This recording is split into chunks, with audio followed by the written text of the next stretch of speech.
tama, may malasakit at pagmamahal sa bayan, may alam sa batas at may prinsipyo.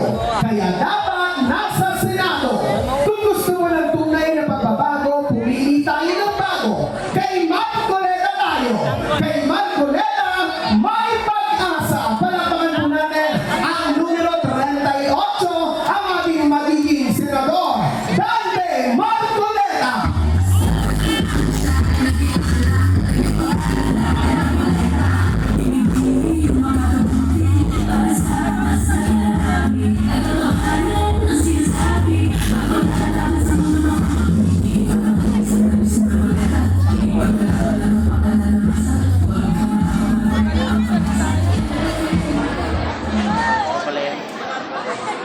Kumusta po kayong lahat dito sa Distrito 6 ng Maynila? Kumusta po ang lagay nyo? Okay po ngayon?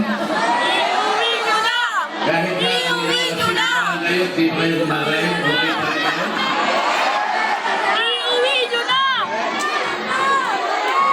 Kasi po kaya ako tinatanong sapagkat napakarami po problema ng ating bansa ngayon. Sobra! Kung kayo'y okay, i-congratulate ko kayo sapagkat napakataas po ng presyo ng bilihin ngayon. Tama po.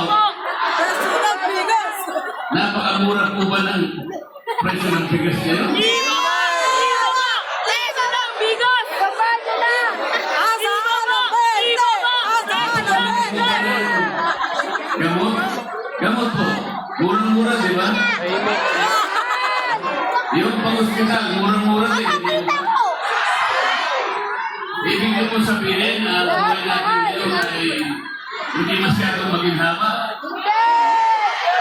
Parang tama po kayo kasi may lumabas po na survey noong Enero. Enero lang, itong taon na ito. Ang nagsasabi po na nakakaramdam po ng hirap ay 67% ang ating population. E sa bilang po natin ngayon na halos 118 o 119 million Filipinos, kung ang masasabi po na sa kanilang pakiramdam ay mahirap sila, 67% talaga po may problema. Talagang naniniwala po ako na pangunahing problema ngayon ay yung ekonomiya po natin. Ekonomiya talaga. Mura po ba ang kuryente? Ano po?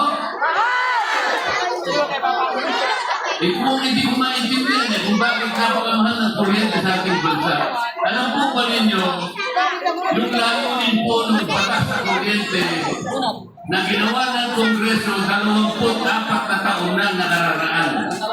Alam po ba ninyo kung paano nahing layunin ng batas na yun? Ang pangunahing layunin po ng batas ay ibigay ang kuryente sa mga mamamayan ng Pilipinas sa murang halaga. Yun po, letra por letra. Bakit po baligtad ang nangyari? Kasi po, yung pagpapatupad ng mga batas, hindi po binabantayan nung dapat magbantay. Gawa ng batas, ang gaganda po ng batas, parang kayo po, ang dami yung biniling gamit sa bahay, mga mamahaling damit, mga mamahaling bagay, ayaw nyo naman gamitin, wala. Ang batas po ay ginawa para po sa kapakanan ng mamamayan. Matagal po at mahal gumawa ng batas. Kuminsan po 3 taon, kuminsan ulit-ulit.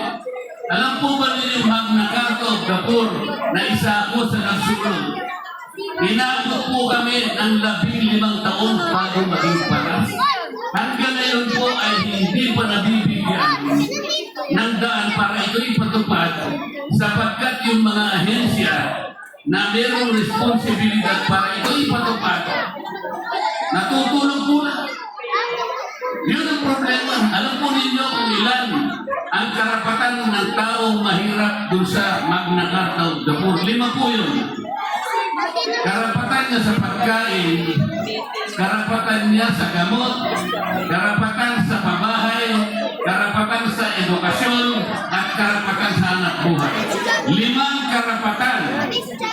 hanggang ngayon po ay hindi na isusulong ang pagpapatupad sapagkat walang nagbabantay. Yun po ang kinasasama ng loob.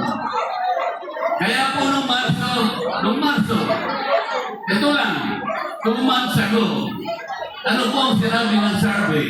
27% po ng mamamayang Pilipino nakakaramdam po ng gutom.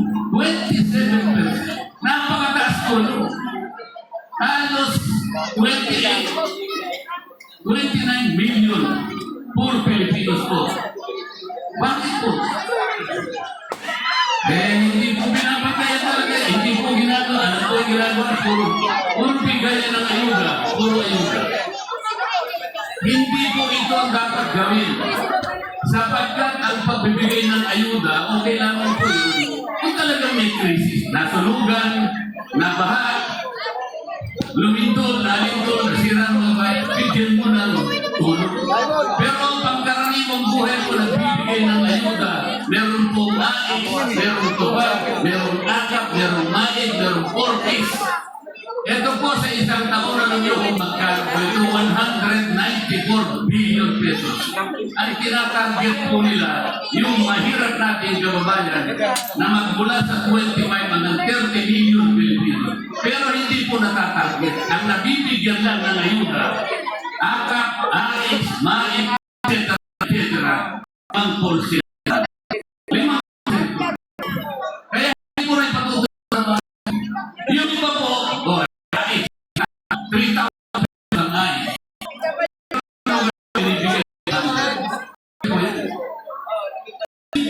Kailangan po yung pera na yung gamitin para paunlarin ang kabuhayan ng bansa. Ang ekonomiya po natin. Para magkaroon po ng paggawa, marami pong negosyo ang tatayo sa ating bansa. Magkakaroon po ng maraming trabaho. Ito po ay magre-resulta sa dagdag na kita ng ating mamamayan. Hindi po ayuda ang gusto ng isang Pilipino. Ang gusto po nila mabuhay sila ng marangal, ng disente. Bigyan mo sila ng pagkakataon mga pagtrabaho. Yun po ang dapat natin yun. Ang dami pong problema dahil nga po sa corruption ito sa ating bansa. Ikatlong bahagi ng pera ng bayan na pupunta po sa corruption. Pag ako po yung sasalita sa House of Representatives para itama yung maraming mali na ginagawa namin, ito po pinagagawin, inaaway lang po ako ng mga kasama. Ayaw po nilang makipagdebate ng sambayan. Wala po silang katwiran na masasabi kapag kami po yung nagdidebate. Ang gagawin lang po nila manggugulo. Kaya ayaw ko na po sa kanila. Kaya po umarap dito para sumama sa ating kain natin. Ayusin po natin ang maraming mali sa ating bansa. Salamat po kay Mayor Isko Moreno at sa kanyang team na nandito po ngayon. Napagod na. Sa Vice Mayor na po na si Tia Tiesa.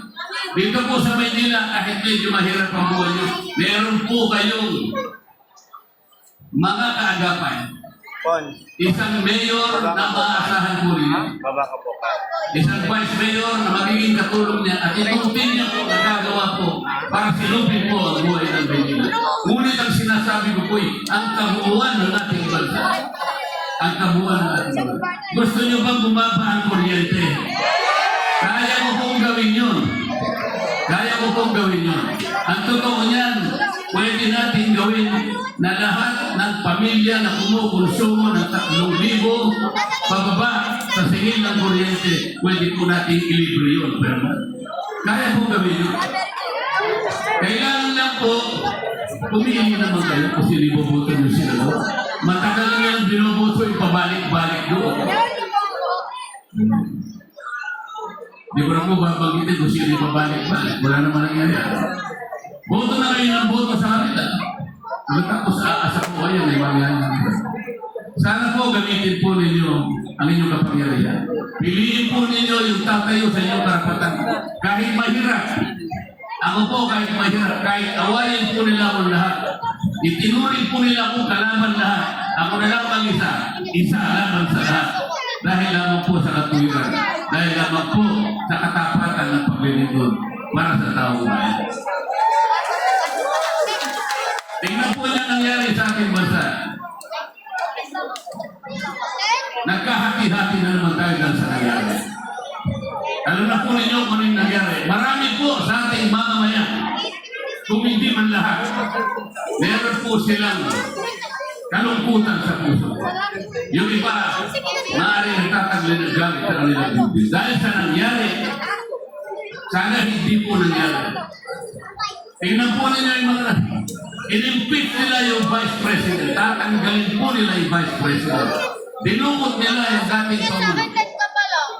At ngayon po ay naharap sa isang hatol sa bansa na hindi natin kinikilala ang kanyang kapangyarihan. Wala po silang jurisdiction. Ngunit ang bibitawang ko pong salita, itama po natin lahat ito.